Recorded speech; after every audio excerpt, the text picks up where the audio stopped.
All right, so when we're talking about underground fence training, there's a couple things that we need to make sure we've got right before we even really worry about the strategy with training.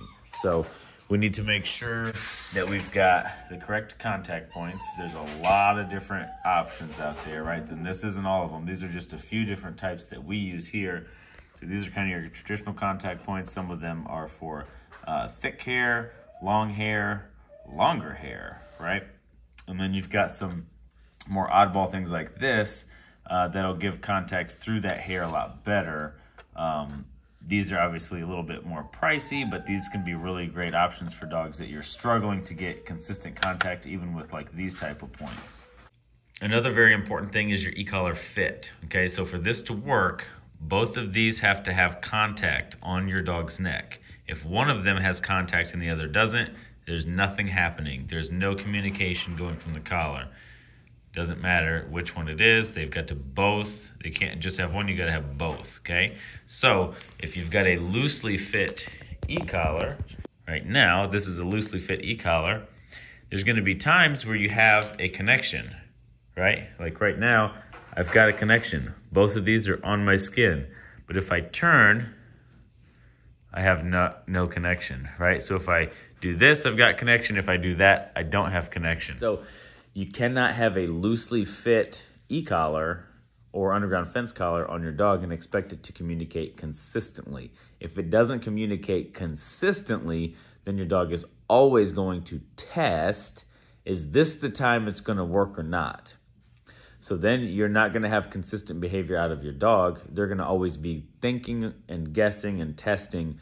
If it's your underground fence, your boundary, if it's an e-collar, you know, is there actually gonna be a consequence for this behavior? So we've got to make sure that it's fit snug. So this is a more appropriate fit. Okay, I've got good contact. I cannot, you should not be able to fit your fingers in between the probes and your dog's neck. If you can do that, it's too loose. You should be able to get a couple fingers in here though, right? If you can't get a couple fingers in between the band and your dog's neck, it's probably too tight. But most of the time, if you're not sure, it's probably too loose. Like it's gotta actually be pretty snug. If it's too tight, your dog's probably gonna be hacking or choking, right? Loosen the collar. But if they can move around, they can turn their head, they can eat, they can drink, and they are not having any kind of obstruction, it's probably not too tight, right? They're fine. So it's gonna feel very snug when you have it fit properly. And I'll say too, sometimes if you've got a dog that has a lot of hair or thick hair or curly hair, you may find that when you first put it on, it feels snug. Maybe if they're in their crate and you're putting it on, but then once they get out and they kind of move around a little bit and it kind of settles into their hair, it's not really snug anymore. So if you've got a dog like that, you might be a little bit more purposeful when you put it on to kind of wiggle it back and forth. Something I'll do oftentimes with dogs that have a lot of hair is when I put it on, I'll kind of go like this, so that if there is a whole bunch of layers of hair there, I can actually get through so the collar is actually touching the neck and not, you know, it feels kind of snug, but it's sitting on a whole bunch of layers of hair. There's not going to be any communication if that's the case. Hair is going to be a challenge for some dogs, but if you kind of work that in and you have the proper points, generally we're not, like I don't know that we've ever shaved a dog. I know a lot of people will shave the dog's neck down for proper contact, and that's a great strategy. There's nothing wrong with that. It's only going to make things easier.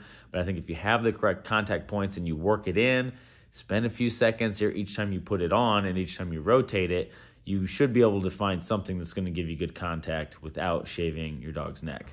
But you got to make sure that it's on snug, that it's not moving around. If you can put it on and just move it from side to side, it's too loose, okay? So I was planning on doing this video outside, but it's extremely windy outside and I'm not even going to attempt that. So here, I'm going to talk about a couple things regarding initial training and then some things regarding reinforcing the training if your dog is testing it. So obviously, initially, we want to make sure that we have a clearly marked boundary. I think they generally say every 10 to 15 feet in your yard, have one of those flags. Make sure that we are taking our dog up to the boundary and allowing them to test it on their own.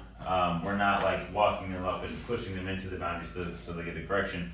We're letting them explore and experiment what these flags mean, and then they will get the correction. We want to make sure we're on this side of the fence, the underground fence, with the leash in hand, regardless what length you have, so that your dog cannot run through the boundary. We want them to know very clearly the only choice is to come back into the yard.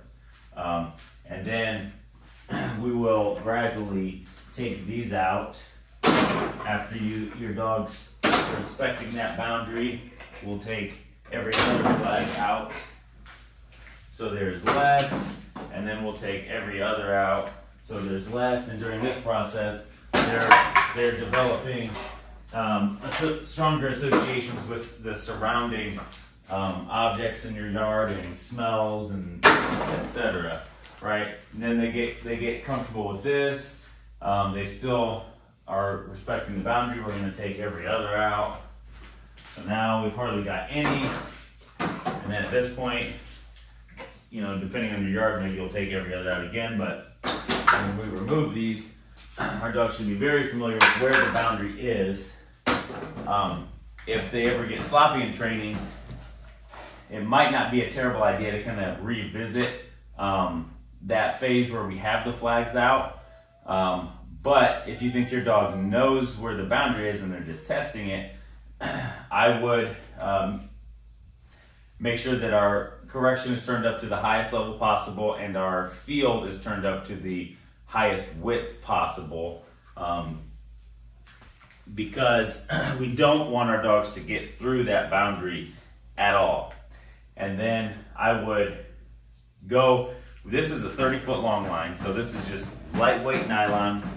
I would get something like this so that you can still keep a hold of your dog, but not necessarily be right next to them where it feels to them like you're keeping a hold of them. And I would probably even let this drag, right? Meaning not hold it in my hand. That's assuming my dog won't test the boundary. If they will test it, then I'll keep it in my hand, you know, so I can be very sure. But if you throw this direction, you could be, you know, 20 or more feet away from your dog, and they could be roaming over here, and you can just kind of be about, right? So our dogs will be less likely to test if we're standing there with a 6-foot leash walking them around the boundary. They're going to be a lot less likely to test than if they feel like they have freedom to move around whichever way they want. So have that leash on, because the most important thing is we make sure they do not get through that boundary and go the wrong direction. If they get a fence correction or a warning tone, we want to make sure the only way they go is this way. So if they start to run that way, we step on this and we guide them back, and then we praise them back in the yard. Big praise, huge reward. So I would have a treat pouch with, you know, or, you know, a baggie in your pocket with whatever is super, super high value. Cut up liver, hot dogs, cheese, whatever you do. The highest value thing I would use for this, this type of training. If your dog is not testing the boundary while you are there, but you know they're testing it other times, we need to create a scenario where they're more likely to test while we are here, so we can facilitate the proper steps taking place, which is dog comes back into yard, not exits yard. So be it you use a tennis ball and you throw it out there and you see if they go get it, and then again you're standing on that leash to make sure they don't get out. Or you could even have, you could try that, or you could have something going on out here, if there is enough space in your yard, depending on where your fence is. Have something out here where maybe people are throwing balls, or, you know, I mean, honestly, like for this kind of thing, I would use the absolute biggest distraction you can possibly use for your dog, because if they're testing your fence at times when you're not present, then you can expect many of those instances are not going to go the way you want. If you've got a dog that's getting out of the fence, they're figuring out where they think the weak spots are, they're exploiting that, and they're getting out. We want to make sure that that cannot happen, and that they have some experiences where they are getting the correction or the tone and they are coming back, because they may have learned that the easiest, safest thing to do is just to run out. We want to untrain them of that and make sure they know the easiest, safest thing to do is to run back. So we really want to set up a scenario when we are prepared to facilitate this, that they will test. So if you have a dead carcass you know your dog will go for, like, throw it out there, right? Like anything that will get your dog to go out there, even if it's the worst thing you would ever want to deal with. Like, try throwing it out this way, and you could also, like I said, if you have people, maybe not with the carcass, chucking it back and forth, but if you have people, you can have them throw stuff out here, or anything you can do to create movement with a very, very enticing object going out or being outside of that boundary to get your dog to try to cross it or think about it. Because if you don't have something super, super enticing, especially while you're standing there, they may not even want to test it. So those are kind of the main things I would look at if I had a dog that was testing an underground fence. So hopefully some of those points help. Ask any questions as needed, and I can try to elaborate or kind of think in a different way if you're having a different struggle. So, all right, see you later.